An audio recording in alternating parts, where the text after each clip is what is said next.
This technical competition was entitled Healing the Planet, Atomic Precision for Clean Energy and Air. While all of our technical competitions are of importance, this one is becoming more and more urgent with every day. So how are we doing?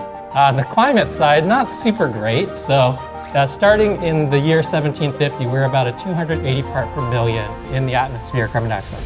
Through coal, oil, gas, cement, and land use, human activities basically added enormous amount into the ecosystem. If it wasn't actually for biology responding, we'd already be up at around 570 parts per million. And if you guys remember that 350.org campaign, where it's like, oh, that's the line before catastrophic, but we're obviously way beyond 350 at this point. We had 2 days only for the different scientists working toward atomic precision to get up to speed on the most pressing problems in climate destabilization, and then create new project proposals that are trying to solve for those. We were in luck.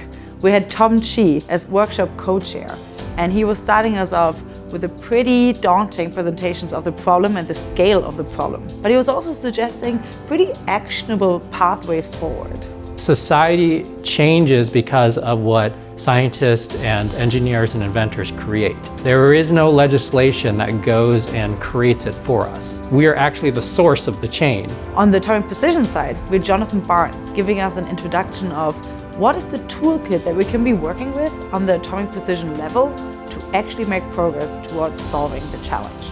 If you change the way you think about innovation, and you use the skills that you have and come to places like this and integrate with people that have skill sets that are completely orthogonal to your own and give you a completely different perspective of how the world works, amazing things can happen.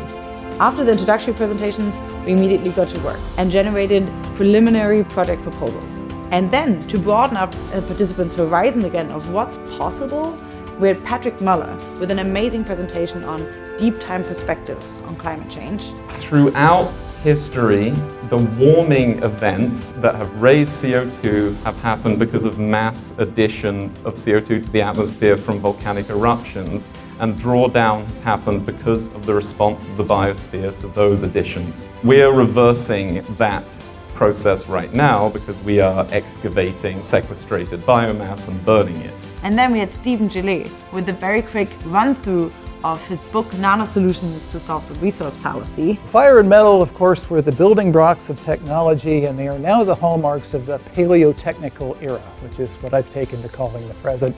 So we're headed toward a new Stone Age, with metals being replaced by carbon-based substances and by silicates. Sunday, Tom started us off again with a presentation on understanding investment. In order for those project proposals to survive in the real world, they ultimately have to be fundable.